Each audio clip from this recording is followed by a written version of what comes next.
ಓಂ ನಮಃ ಶಿವಾಯ್. ಭಾರತ್ ಮಾತಾ ಶಿವಶಕ್ತಿ ಅವತಾರ ಸತ್ಯ ಗೀತಾ ಮುರಳಿ. ಓಂ. ಪಿತಾಶ್ರೀ ಶಿವ ತಂದೆಯ ನೆನಪಿದೆಯೇ? ಮುರಳಿಯ ದಿನಾಂಕ 13/2/2026. ಪ್ರಾತಃ ಕ್ಲಾಸ್ 24/9/1968. ಓಂ ನಮಃ ಶಿವಾಯ. ಪ್ರೀತಿಯ ಮಕ್ಕಳೇ, ತಂದೆಯ ನೆನಪಿನಿಂದಲೇ ಆಧಾರ ಸಿಗಬಲ್ಲದು. ಅಂತ್ಯದಲ್ಲಿಯೂ ತಂದೆ ಹೇಳುತ್ತಾರೆ, ಜಾಸ್ತಿ ಏನು ತಿಳಿಸುವುದು? ಮನ್ಮನಾಭವ. ತಮ್ಮನ್ನು ಆತ್ಮ ಎಂದು ತಿಳಿದು ತಂದೆಯಾದ ನನ್ನನ್ನು ನೆನಪು ಮಾಡಿರಿ. ದೈವಿ ಗುಣಗಳನ್ನು ಧಾರಣೆ ಮಾಡಿಕೊಳ್ಳಿ, ಅಷ್ಟೇ. ಓಂ ನಮಃ ಶಿವಾಯ. ರಾಜಕುಮಾರರು ಮತ್ತು ರಾಜಕುಮಾರಿಯರು ಸಾಹೇಬನನ್ನು ಅಂದರೆ ಶಿವಬಾಬನನ್ನು ಭೇಟಿಯಾಗಲು ಬರುತ್ತಾರೆ. ಬೇಹದ್ದಿನ ತಂದೆಯಿಂದ ಆಸ್ತಿಯನ್ನು ಪಡೆಯಬೇಕು ಎಂದು ಮಕ್ಕಳಿಗೆ ಗೊತ್ತಿದೆ ಮತ್ತು ಶಿಕ್ಷಣದಿಂದಲೇ ಪಡೆಯಬೇಕು. ಆದ್ದರಿಂದ ಮಕ್ಕಳದು ಹೊಸ ಜೀವನವಿದ್ದಂತೆ. ಅಜ್ಞಾನ ಕಾಲದಲ್ಲಿ ಪ್ರತಿಯೊಬ್ಬರಿಗೂ ತಮ್ಮ ತಮ್ಮ ತಂದೆ, ಟೀಚರ್, ಗುರು ಇರುತ್ತಾರೆ. ಇಲ್ಲಿ ಎಲ್ಲರಿಗೂ ತಂದೆಯೂ ಒಬ್ಬರೇ, ಟೀಚರ್ ಕೂಡ ಒಬ್ಬರೇ, ಗುರು ಕೂಡ ಒಬ್ಬರೇ ಆಗಿದ್ದಾರೆ. ಒಬ್ಬರೇ ಎಲ್ಲರ ಕಲ್ಯಾಣ ಮಾಡಬೇಕಿದೆ. ಇದು ಹೊಸ ಮಾತಾಗಿದೆ ಅಲ್ಲವೇ? ಇದು ಯಾವಾಗಲೂ ಶಾಸ್ತ್ರಗಳಲ್ಲಿ ಗಾಯನ ಇಲ್ಲ. ತಂದೆಯೂ ಒಬ್ಬರೇ, ಶಿಕ್ಷಣ ಕೊಡುವವರೂ ಸಹ ಒಬ್ಬರೇ ಆಗಿದ್ದಾರೆ. ಇದು ಬೇಹದ್ದಿನ ಮಾತಾಗಿದೆ ಅಲ್ಲವೇ? ಶಿಕ್ಷಣವೂ ಸಹ ಬೇಹದ್ದಿನದ್ದು ಸಿಗುತ್ತದೆ.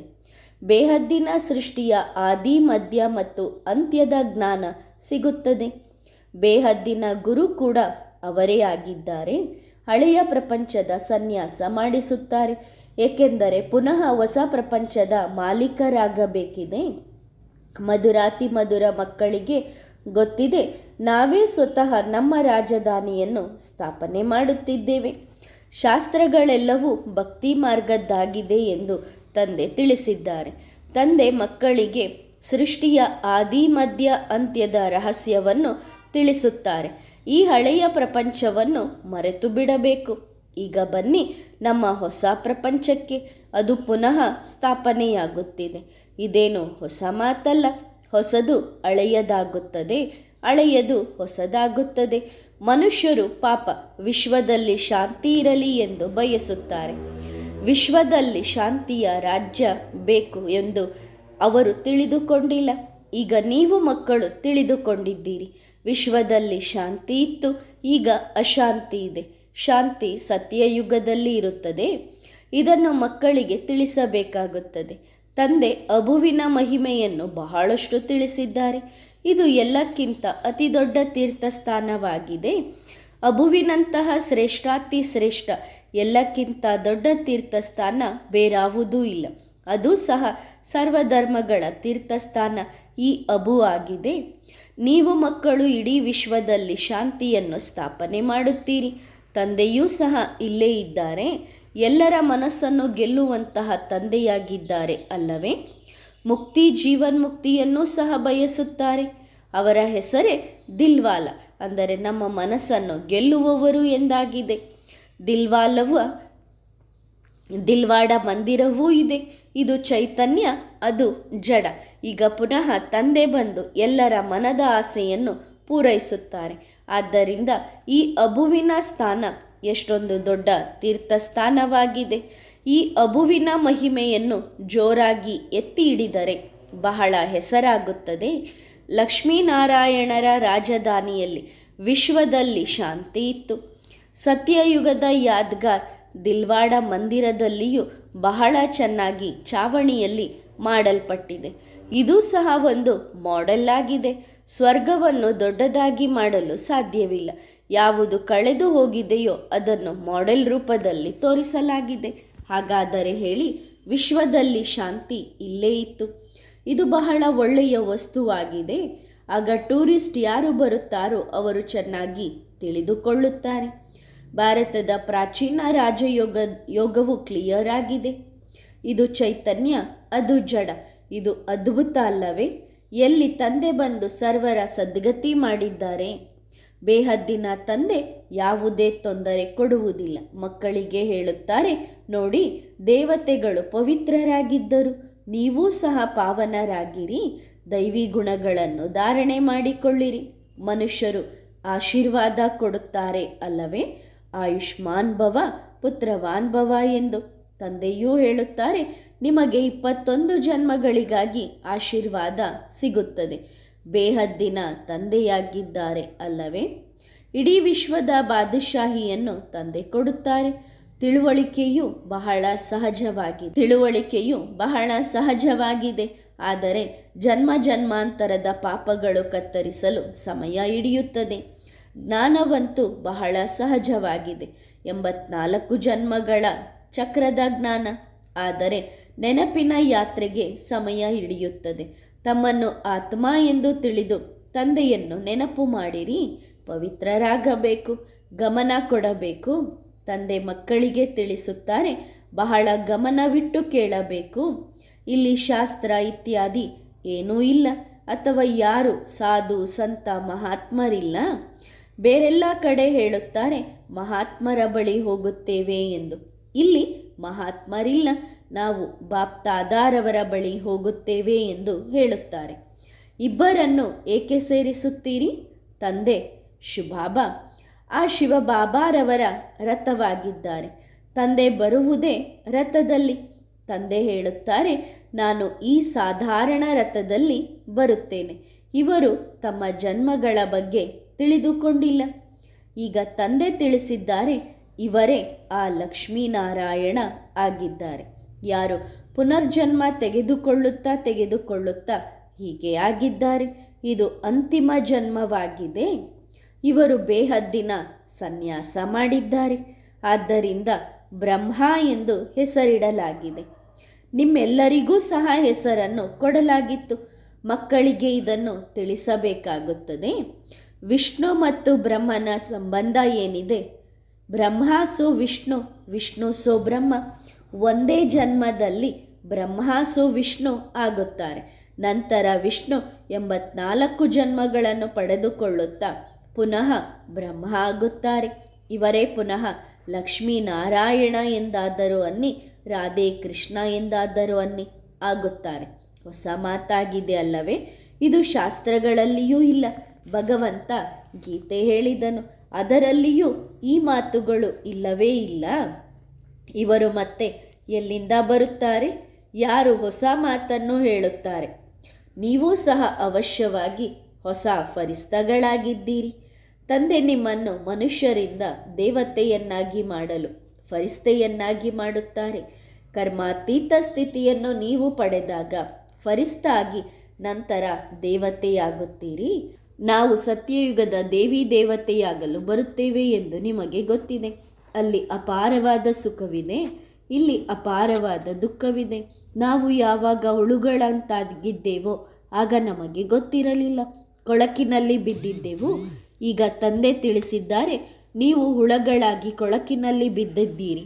ವಿಷಯ ಸಾಗರದಲ್ಲಿ ಮುಳುಗುವುದರಲ್ಲಿ ನಿಮಗೆ ಮಜಾ ಬರುತ್ತಿತ್ತು.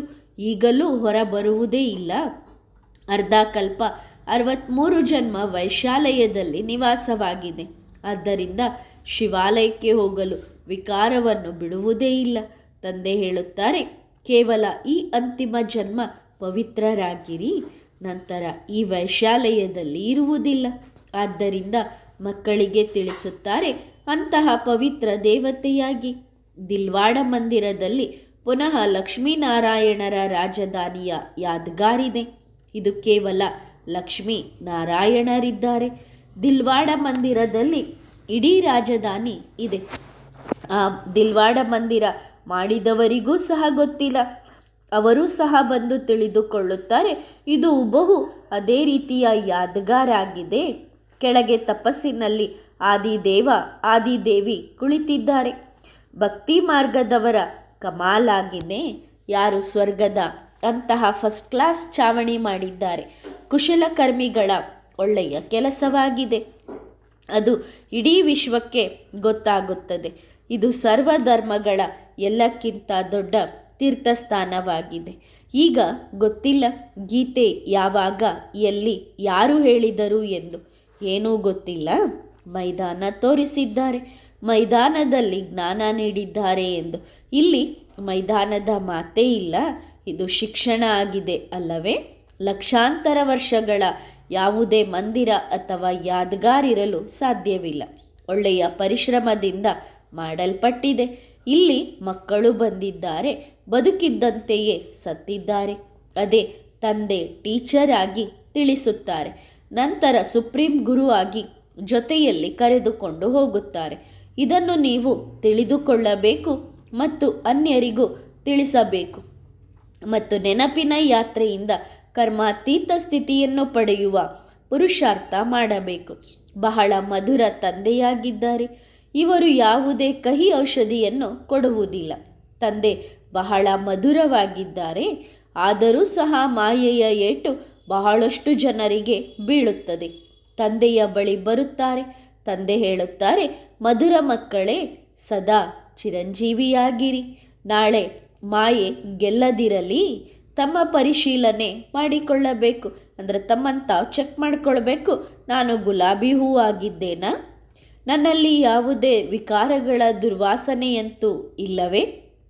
ನಾವು ಸುಗಂಧಭರಿತರಾಗಿದ್ದೇವಾ? ಇತರರಿಗೂ ಸಹ ಸುಗಂಧಭರಿತರನ್ನಾಗಿ ಮಾಡುವ ದಾರಿ ತಿಳಿಸುತ್ತೇನಾ? ಬೇಹದ್ದಿನ ತಂದೆಯಿಂದ ಆಸ್ತಿ ಪ್ರತಿ 5,000 ವರ್ಷಗಳ ನಂತರ ಸಿಗುತ್ತದೆ. ಆ ತಂದೆಯೇ ಬಂದು ನರಕವಾಸಿಗಳನ್ನು ಸ್ವರ್ಗವಾಸಿಗಳನ್ನಾಗಿ ಮಾಡುತ್ತಾರೆ. ನಾನು ಪ್ರತಿ 5,000 ವರ್ಷಗಳ ನಂತರ ಅಕ್ಯುರೇಟ್ ಆಗಿ ಬರುತ್ತೇನೆ. ಈಗ ಎಲ್ಲ ದುಃಖಗಳು ದೂರವಾಗಲಿವೆ. ಅಪಾರ ದುಃಖವಿದೆ. ತಂದೆ 21 ಜನ್ಮಗಳಿಗಾಗಿ ಸುಖಧಾಮದ ಮಾಲೀಕರನ್ನಾಗಿ ಮಾಡಲು ಬರುತ್ತಾರೆ. ಆದ್ದರಿಂದ ಶ್ರೀಮತದಂತೆ ನಡೆಯಬೇಕಲ್ಲವೇ? ತಂದೆ ಹೇಳುತ್ತಾರೆ, ದೈವಿ ಗುಣಗಳನ್ನು ಧಾರಣೆ ಮಾಡಿಕೊಳ್ಳಿ. ನನ್ನನ್ನು ನೆನಪು ಮಾಡುತ್ತಾ ಮಾಡುತ್ತಾ ನಿಮ್ಮ ಪಾಪಗಳು ಕತ್ತರಿಸಿ ಹೋಗುತ್ತವೆ. ಶಿವಬಾಬಾರವರನ್ನು ನೆನಪು ಮಾಡಿರಿ. ಆಗ ಜನ್ಮ ಜನ್ಮಾಂತರದ ಪಾಪಗಳು ಕತ್ತರಿಸುತ್ತವೆ. ಉಳಿದಂತೆ ಆ ಜನ್ಮದ್ದು ಮುಂದೆ ನೋಡಲಾಗುವುದು. ತಂದೆ ಯುಕ್ತಿಯು ಬಹಳ ಚೆನ್ನಾಗಿ ತಿಳಿಸುತ್ತಿರುತ್ತಾರೆ. ಬಲೆ ಒಳ್ಳೊಳ್ಳೆಯ ಮಕ್ಕಳು ತಿಳಿಸುವುದು ಬಹಳ ಚೆನ್ನಾಗಿ ತಿಳಿಸುತ್ತಾರೆ. ಆದರೆ ತಂದೆಯನ್ನು ನೆನಪು ಮಾಡುವುದು ಇದು ಆಗುವುದಿಲ್ಲ. ದೇಹಾಭಿಮಾನದಲ್ಲಿ ಇರುತ್ತಾರೆ. ಆದ್ದರಿಂದ ಜ್ಞಾನದ ಕತ್ತಿಯಲ್ಲಿ ಹರಿತ ಬರುವುದೇ ಇಲ್ಲ. ಯೋಗದಿಂದ ನೀವು ಪವಿತ್ರರಾಗುತ್ತೀರಿ. ಅದರಲ್ಲಿ ಬಹಳಷ್ಟು ಜನರ ಕೊರತೆ ಇದೆ. ಯೋಗದಲ್ಲಿ ಇದ್ದಾಗ ವಿಕಾರಿ ದೃಷ್ಟಿ ಬದಲಾಗುತ್ತದೆ. ತಮ್ಮನ್ನು ಆತ್ಮ ಎಂದು ತಿಳಿದುಕೊಳ್ಳುವುದು ಬಹಳ ಶ್ರೇಷ್ಠ ಗುರಿಯಾಗಿದೆ. ಪ್ರಜೆಗಳು ಬಹಳಷ್ಟು ಆಗುತ್ತಿರುತ್ತಾರೆ. ಸಂದೇಶ ತಲುಪಿಸಬೇಕಲ್ಲವೇ? ಬೇಹದ್ದಿನ ತಂದೆ ಬಂದಿದ್ದಾರೆ. ಹಳೆಯ ಪ್ರಪಂಚದ ವಿನಾಶ ಮಾಡಿಸಿ ಹೊಸ ಪ್ರಪಂಚದ ಸ್ಥಾಪನೆ ಮಾಡಿಸುತ್ತಿದ್ದಾರೆ. ಸಾವು ಎದುರಿಗೆ ನಿಂತಿದೆ. ಮುಂದೆ ಹೋಗಿ ಪೇಪರ್ನಲ್ಲಿಯೂ ಬರುತ್ತದೆ. ಅವರು ಹೇಳುತ್ತಾರೆ, ವಿನಾಶ ಈಗ ಶುರುವಾಗುತ್ತದೆ. ಹೇಗೆ ಪ್ರಳಯ ಆಗುತ್ತದೆಯೋ ಹಾಗೆ ಪ್ರಳಯ ಜಲಮಯವಾಗುವುದಕ್ಕೆ ಹೇಳಲಾಗುತ್ತದೆ. ಅದರಲ್ಲಿ ಆಲೋಚನೆ ಮಾಡಿ. ಎಷ್ಟೊಂದು ಜಲಮಯವಾಗುತ್ತದೆ. ಎಷ್ಟೊಂದು ದೊಡ್ಡ ದೊಡ್ಡ ಖಂಡಗಳಿವೆ. ಎಲ್ಲವೂ ಜಲಮಯವಾಗುತ್ತವೆ. ಸಣ್ಣ ಸಣ್ಣ ದೋಣಿಗಳಲ್ಲಿ ಏನಾಗಲು ಸಾಧ್ಯ? ಅವರನ್ನು ತಲುಪಿಸುವವರು ಯಾರು? ಕೆಲವೊಂದು ಐಲ್ಯಾಂಡ್ ದ್ವೀಪ ಬಹಳ ದೊಡ್ಡದಾಗಿರುತ್ತವೆ. ಅಲ್ಲಿ ಲಕ್ಷಾಂತರ ಜನಸಂಖ್ಯೆ ಇರುತ್ತದೆ. ಈ ಭಾರತ ಆದರೂ ಉಳಿದುಕೊಳ್ಳುತ್ತದೆ. ಭಾರತವನ್ನು ಅವಿನಾಶಿ ಖಂಡ ಎಂದು ಕರೆಯಲಾಗುತ್ತದೆ. ಭಾರತದ ಬಹಳ ಮಹಿಮೆ ಇದೆ. ಎಲ್ಲರೂ ತಿಳಿದುಕೊಳ್ಳುತ್ತಾರೆ. ಅವಶ್ಯವಾಗಿ ತಂದೆ ಭಾರತದಲ್ಲಿಯೇ ಬಂದು ನಮ್ಮೆಲ್ಲರ ಸದ್ಗತಿ ಮಾಡುತ್ತಾರೆ. ತಂದೆಯೇ ಬಂದು ಜೀವನ್ಮುಕ್ತಿಯ ದಾರಿ ತೋರಿಸುತ್ತಾರೆ. ಅವರು ಕೇವಲ ಮುಕ್ತಿಯ ಬಗ್ಗೆ ತೋರಿಸುತ್ತಾರೆ.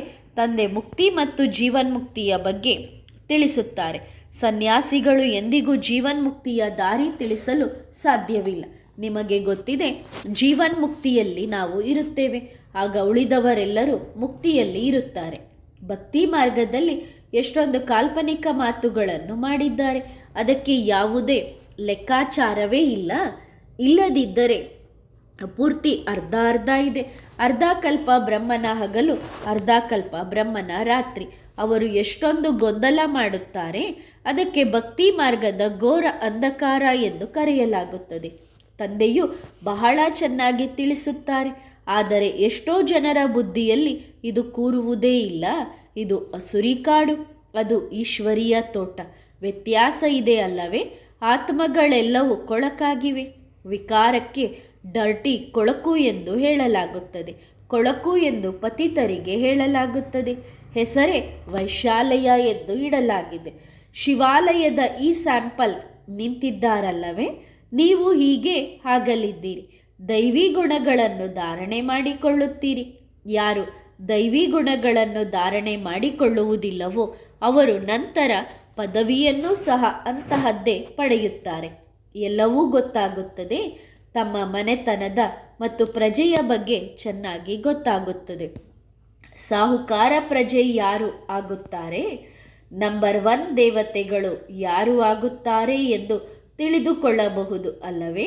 ನಿಮಗೆ ಎಲ್ಲವೂ ಅಕ್ಯುರೇಟ್ ಆಗಿ ಸಾಕ್ಷಾತ್ಕಾರಗಳಾಗುತ್ತವೆ. ಇವರು ದಾಸದಾಸಿಯರು, ಪ್ರಜೆ ಸಾಹುಕಾರರಾಗುತ್ತಾರೆ. ಕೊನೆಯಲ್ಲಿ ಸಾಕ್ಷಾತ್ಕಾರದ ಗುಂಗು ಇರುತ್ತದೆ. ಹೇಗೆ ಮೊದಲು ಇತ್ತು ಹಾಗೆ ಮಹಾರಾಜ ಮಹಾರಾಣಿಯಾಗಿ ಪಾತ್ರ ಅಭಿನಯಿಸುತ್ತಿದ್ದರು. ಇಂದು ಅವರೇ ಇಲ್ಲ. ಒಂದೊಂದು ದುರ್ಗತಿಯ ಇತಿಹಾಸ ಕೇಳಿದರೆ ನೀವು ಆಶ್ಚರ್ಯಪಡುತ್ತೀರಿ. ತಂದೆಯವರಾಗಿ ನಂತರ ಅಂತಹ ದುರ್ಗತಿಯನ್ನು ಪಡೆಯುತ್ತಾರೆ. ಆ ಮಾತನ್ನು ಕೇಳಲೇಬೇಡಿ. ಮಾಯೆ ಸಂಪೂರ್ಣ ಎಲ್ಲವನ್ನೂ ನುಂಗುತ್ತದೆ. ಬಹಳ ಅದ್ಭುತ ಕತೆಗಳಿವೆ. ಮಾಯೆ ಸಂಪೂರ್ಣ ಕೆಳಗೆ ಕೆಡವಿ ಕೊಳಕನ್ನಾಗಿ ಮಾಡುತ್ತದೆ. ಡ್ರಾಮಾದಲ್ಲಿ ಇದೂ ಸಹ ಪಾತ್ರವಿತ್ತು. ಹೀಗೆ ಬಹಳ ಅದ್ಭುತ ಪಾತ್ರ ನಡೆಯಬೇಕಿದೆ. ಅದರಲ್ಲಿ ಬಹಳ ಎಚ್ಚರಿಕೆ ಬೇಕು. ತಂದೆಯ ನೆನಪಿನಿಂದಲೇ ಆಧಾರ ಸಿಗಬಲ್ಲದು. ಅಂತ್ಯದಲ್ಲಿಯೂ ತಂದೆ ಹೇಳುತ್ತಾರೆ, ಜಾಸ್ತಿ ಏನು ತಿಳಿಸುವುದು, ಮನ್ಮನಾಭವ. ತಮ್ಮನ್ನು ಆತ್ಮ ಎಂದು ತಿಳಿದು ನನ್ನನ್ನು ನೆನಪು ಮಾಡಿರಿ. ದೈವಿ ಗುಣಗಳನ್ನು ಧಾರಣೆ ಮಾಡಿಕೊಳ್ಳಿರಿ ಅಷ್ಟೇ. ಜಾಸ್ತಿ ಪ್ರಶ್ನೆ ಉತ್ತರದಲ್ಲಿ ಹೋಗಬಾರದು. ಬಹಳ ಅತಿಯಾದ ವಾದ ಇತ್ಯಾದಿ ಮಾಡುವುದರಿಂದ ಗಂಟಲೆ ಕಟ್ಟಿ ಹೋಗುತ್ತದೆ. ಜಾಸ್ತಿ ಮಾತನಾಡುವ ಅವಶ್ಯಕತೆಯೇ ಇಲ್ಲ. ಅವರಿಗೆ ಹೇಳಿ, ತಂದೆಯ ಶ್ರೀಮತವಾಗಿದೆ. ತಮ್ಮನ್ನು ಆತ್ಮ ಎಂದು ತಿಳಿದು ತಂದೆಯಾದ ನನ್ನನ್ನು, ಪತಿತ ಪಾವನ ತಂದೆಯನ್ನು ನೆನಪು ಮಾಡಿದರೆ ನಿಮ್ಮ ಪಾಪಗಳು ಭಸ್ಮವಾಗುತ್ತವೆ. ಸತೋಪ್ರಧಾನ ಪ್ರಪಂಚದ ಮಾಲೀಕರಾಗುತ್ತೀರಿ. ಎಲ್ಲಿ ಪ್ರದರ್ಶನಿ ಒಳ್ಳೆಯ ಸ್ಥಳದಲ್ಲಿ ನಡೆಯುತ್ತದೆಯೋ ಆಗ ಸಹಾಯ ಮಾಡಬೇಕು. ವಿವೇಕವೂ ಹೇಳುತ್ತದೆ, ಒಳ್ಳೆಯ ಸ್ಥಳ ಸಿಕ್ಕಿದೆ. ಆಗ ಒಳ್ಳೊಳ್ಳೆಯ ಮಕ್ಕಳು ಹೋಗಿ ತಿಳಿಸಿದರೆ ಆ ಜಾಗವನ್ನೂ ಸಹ ಸದಾಕಾಲಕ್ಕಾಗಿ ಕೊಡುತ್ತಾರೆ. ಬಾಬಾರವರಿಗೂ ಮನಸ್ಸಿರುತ್ತದೆ. ಅವರಿಗೆ ತಿಳಿಸಿ ಬೆಣ್ಣೆಯನ್ನಾಗಿ ಮಾಡಬೇಕು. ಅರೆ, ಇವರು ವಿಶ್ವದ ಮಾಲೀಕರನ್ನಾಗಿ ಮಾಡುವ ಯುಕ್ತಿ ತಿಳಿಸುತ್ತಾರೆ. ಇದರಿಂದ ಅನೇಕರ ಕಲ್ಯಾಣವಾಗುತ್ತದೆ. ಅವರ ಆಶೀರ್ವಾದ ನಿಮಗೆ ಸಿಗುತ್ತದೆ. ಆದ್ದರಿಂದ ಯುಕ್ತಿಯಿಂದ ಕಟ್ಟಡ ಕೈವಶ ಮಾಡಿಕೊಳ್ಳಬೇಕು. ದೂರದರ್ಶಿ ಬುದ್ಧಿಯುಳ್ಳವರು ತಕ್ಷಣ ತೆಗೆದುಕೊಳ್ಳುತ್ತಾರೆ. ಸರ್ವಿಸ್ ಮಾಡಲು ಓಡುತ್ತಾರೆ. ಹೀಗಲ್ಲ, ಇದು ನನ್ನ ಡ್ಯೂಟಿ ಅಲ್ಲ ಎಂದು ಬೇಹದ್ದಿನ ಸೇವೆಯಲ್ಲಿ ಇರಬೇಕಾಗುತ್ತದೆ. ಎಲ್ಲಿ ಸರ್ವಿಸ್ ಕಾಣುತ್ತದೆಯೋ ಅಲ್ಲಿ ಪಟ್ಟೆಂದು ಓಡಬೇಕು. ಅಂದರೆ ಸೇವೆಗಾಗಿ ತಕ್ಷಣ ಓಡಬೇಕು. ವಾಸ್ತವದಲ್ಲಿ ಮಹಿಮೆಯೆಲ್ಲ ಒಬ್ಬರದ್ದೇ ಆಗಿದೆ. ಜಪ ಸಾಹೇಬ್ ಇದೆಯಲ್ಲವೇ, ಏಕೋಂಕಾರ್, ಅದರಲ್ಲಿ ಎಲ್ಲ ಮಹಿಮೆ ಒಬ್ಬ ತಂದೆಯದ್ದೇ ಆಗಿದೆ. ಸರ್ವಿಸ್ನಲ್ಲಿ ಎಲ್ಲ ಕಡೆ ಗಮನವಿಡಬೇಕು.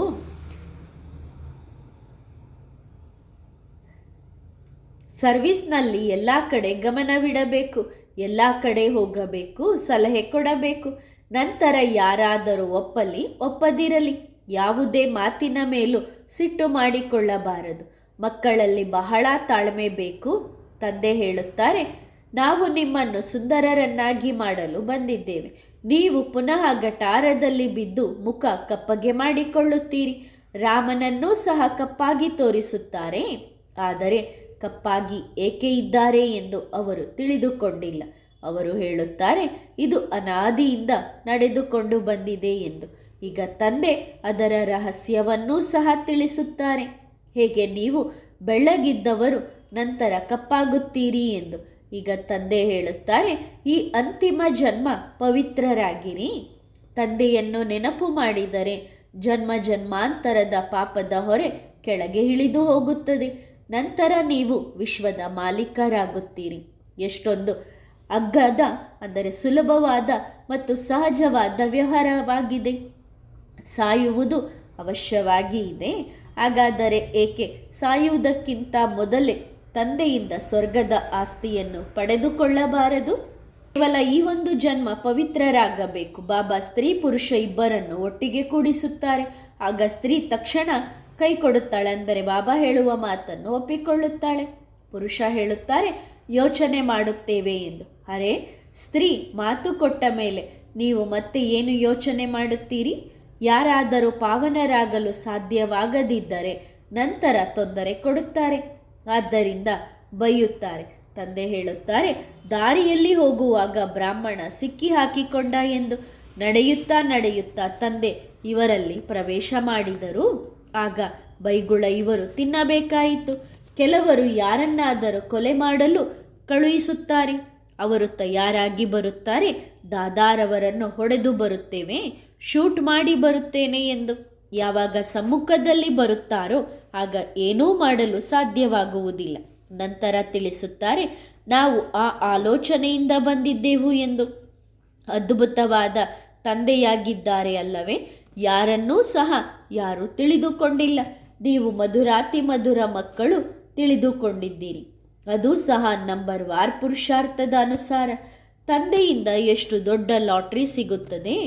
ರಾವಣನದು ಶಾಪ, ತಂದೆಯದು ಆಸ್ತಿ. ಆಟವೂ ಸಹ ಶಾಪ ಮತ್ತು ಆಸ್ತಿಯದ್ದಾಗಿದೆ. ಈಗ ತಂದೆಯಿಂದ ಆಸ್ತಿ ಪಡೆಯುತ್ತಿದ್ದೀರಿ. ಶ್ರೀಮತದಂತೆ ಶ್ರೇಷ್ಠರಾಗುತ್ತೀರಿ. ಭ್ರಷ್ಟಾಚಾರಿ ಮತ್ತು ಶ್ರೇಷ್ಠಾಚಾರಿ ಭಾರತದಲ್ಲಿಯೇ ಆಗುತ್ತದೆ. ಈ ಜ್ಞಾನವೂ ಸಹ ಭಾರತವಾಸಿಗಳಿಗಾಗಿಯೇ ಇದೆ. ಭಾರತವೇ ಎಲ್ಲಕ್ಕಿಂತ ಜಾಸ್ತಿ ಕೆಳಗೆ ಬಿದ್ದಿದೆ. ತಂದೆ ಹೇಳುತ್ತಾರೆ, ನಾನು ಸರ್ವವ್ಯಾಪಿ ಅಲ್ಲವೇ ಅಲ್ಲ, ಸರ್ವವ್ಯಾಪಿ ವಿಕಾರವಾಗಿದೆ. ನಾನೇನು ಸರ್ವವ್ಯಾಪಿ ಆಗಲು ಸಾಧ್ಯವಿಲ್ಲ.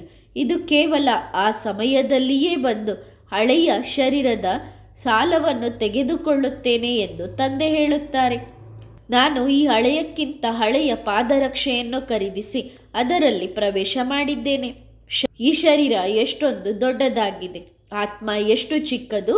ಆ ಚಿಕ್ಕ ಆತ್ಮ ಈ ದೊಡ್ಡ ಶರೀರದಲ್ಲಿ ಬಂದು ಕುಳಿತುಕೊಳ್ಳುತ್ತದೆ. ಒಳ್ಳೆಯದು. ಮಧುರಾತಿ ಮಧುರ ಸಿಕ್ಕಿಲ್ಲದೆ ಮಕ್ಕಳಿಗೆ ಆತ್ಮಿಕ ಬಾಪ್ ಹಾಗೂ ದಾದಾರವರ ನೆನಪು, ಪ್ರೀತಿ, ಗುಡ್ ಮಾರ್ನಿಂಗ್, ನಮಸ್ತೆ. ಆತ್ಮಿಕ ಮಕ್ಕಳು ಆತ್ಮಿಕ ತಂದೆಗೆ ಮಾಡುವ ನಮಸ್ತೆ ನಮಸ್ತೆ ನಮಸ್ತೆ. ಧನ್ಯವಾದ ಬಾಬಾ, ಶುಕ್ರಿಯ. ವರದಾನ: ಗಾಯನಕ್ಕೆ ಯೋಗ್ಯರಾಗಿರಿ, ಗಾಯನ ಯೋಗ್ಯ ಭವ. ವಿಶ್ವ ಕಲ್ಯಾಣಕಾರಿ ಆತ್ಮಗಳ ಕರ್ಮಯೋಗಿಯಾಗಿರುವ ಕಾರಣ ಪ್ರತಿಯೊಂದು ಕರ್ಮ ಚರಿತ್ರೆಯ ಸಮಾನ ಗಾಯನ ಯೋಗ್ಯವಾಗಿರುತ್ತದೆ. ಪ್ರತಿಯೊಂದು ಕರ್ಮದ ಮಹಿಮೆ ಕೀರ್ತನೆ ಮಾಡುವ ಯೋಗ್ಯವಾಗಿರುತ್ತದೆ. ಹೇಗೆ ಭಕ್ತ ಜನರು ಕೀರ್ತನೆಯಲ್ಲಿ ವರ್ಣನೆ ಮಾಡುತ್ತಾರೆ, ನೋಡುವುದು ಅಲೌಕಿಕ, ನಡೆಯುವುದು ಅಲೌಕಿಕ. ಪ್ರತಿಯೊಂದು ಕರ್ಮೇಂದ್ರಿಯಗಳ ಮಹಿಮೆ ಅಪಾರ ಎಂದು ವರ್ಣನೆ ಮಾಡುತ್ತಿರುತ್ತಾರೆ. ಹಾಗೆ ಪ್ರತಿಯೊಂದು ಕರ್ಮ ಮಹಾನ್ ಅಂದರೆ ಮಹಿಮೆಗೆ ಯೋಗ್ಯವಾಗಿರುತ್ತದೆ. ನೀವು ಭಕ್ತರು ಈಗಿನವರೆಗೂ ನಿಮ್ಮ ಮಹಿಮೆಯ ಗಾಯನ ಮಾಡುತ್ತಿದ್ದಾರೆ. ಹಾಗಾದರೆ ಹೀಗೆ ಆಗುತ್ತಿದ್ದೀರಿ ಅಲ್ಲವೇ? ಒಳ್ಳೆಯದು. ಓಂ ನಮಃ ಶಿವಾಯ.